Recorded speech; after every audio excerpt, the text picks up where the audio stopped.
the sport initially started in '35, very much different. It was a marathon, but ever since day one, it was a competition where it was co-ed.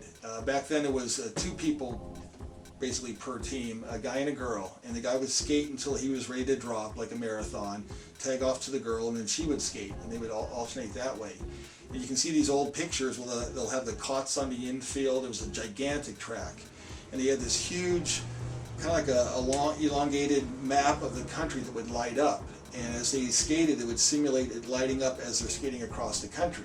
And it's during the time of the Depression, and so people took it very serious, where this was their opportunity to make some money, and so they fought as much as they could to endure it, to try and get that cash prize. So did they try to knock each other off? No.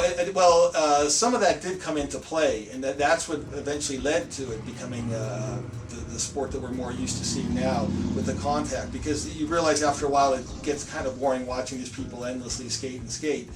But they did notice if there was a spill or a collision, or if somebody felt that they were kind of cheap shotted or whatever, and they might retaliate with a fight. They said, maybe we should work some of this contact into it, and so that actually kind of came about in 1937.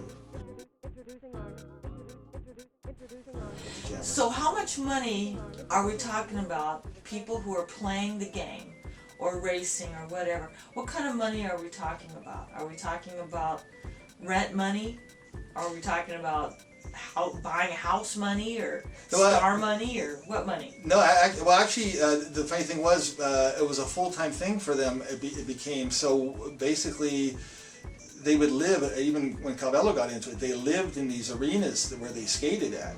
And she said some of these, and they had their own traveling cook with them. So basically they had the food, the travel, and the place to live were all included, along with a little bit of pay.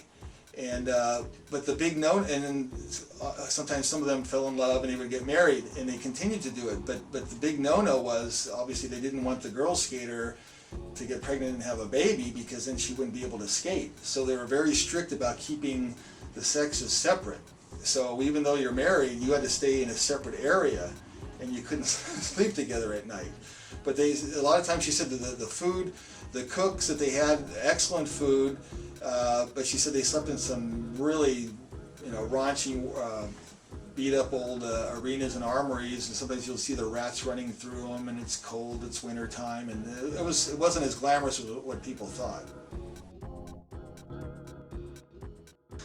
Were there known names, females, before Calvello and Weston? Oh yeah, there was one woman, Ma Bo Gash, and actually her son got into it a short time. He tried, he didn't make it, I guess, the initial time, but she did, and I think she was already in her 40s when she got in. And nowadays athletes, people with better diets and taking care of themselves, you can stay an athlete and compete, to a much older age. But back then, that was considered, old, to be getting into this thing. But she got into it, and I guess she got quite a bit of a following, because here's this kind of a heavy-set older woman, and you'd figure every woman at home is probably going, God, I wish I could do that.